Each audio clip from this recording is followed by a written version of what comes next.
बीड जिल्ह्यातल्या नद्यापैकी प्रमुख नदी म्हणून बिंदुसरा या नदीकडे पाहिले जातं आणि मी सध्या बिंदुसरा नदी पात्रात आहे। बीड जिल्ह्यात काही ठिकाणी मुसळधार पावसाने हजेरी लावले तर बऱ्याच ठिकाणी पावसाचा टिपूस देखील नाही। त्यापैकीच हे बिंदुसरा नदी आहे। आपण पाहू शकतो की पावसाळा सुरुवात झाली तरी देखील या नदीचं जे साफसफाईचं जे कार्य आहे ते अद्याप झालेले नाही। जर पाहिलं गेलं तर नदीच्या आतमध्ये गाभ्यामध्ये अशा पद्धतीने बाबळीचे झाड असतील, इतर काही गोष्टी असतील आपल्याला पाहायला मिळते। तर बाजूला कचरा देखील टाकण्यात येतोय। नगरपालिकेचा हा कचरा आहे हे दुर्दैव म्हणावं लागेल। एकीकडे डंपिंग ग्राउंड सुरू असताना देखील नगरपालिका थेट या नदीमध्ये कचरा टाकते। गत वर्षी जर पाहिलं तर याच नदीला पूर आला होता आणि एकाचा वाहून मृत्यू देखील झाला होता।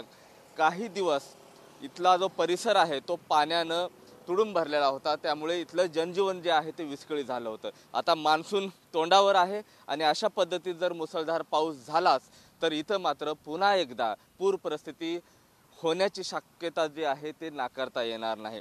कारण ही तसंच आहे, बीडमध्ये यंदा पर्जन्यमान जे आहे ते जास्तीचं होणार असल्याचा हवामान खात्याचा जो अंदाज आहे तो वर्तवण्यात येते। तर दुसरीकडे मात्र या नदीमधली कसलीही डागडुजी असेल, कसलीही साफसफाई जी असेल ते केले नाही। त्यामुळे येणाऱ्या काळात जर पाऊस झालाच तर या नदीला पूर परिस्थिती येईल आणि नागरिकांचं जनजीवन जे आहे ते विस्कळीत होईल, यात कुठलंही दुमत राहणार नाही। कॅमेरा पर्सन आप्पासाहेब मोहरकरसह मी महेंद्र कुमार मुधोळकर, TV9 मराठी, बीड।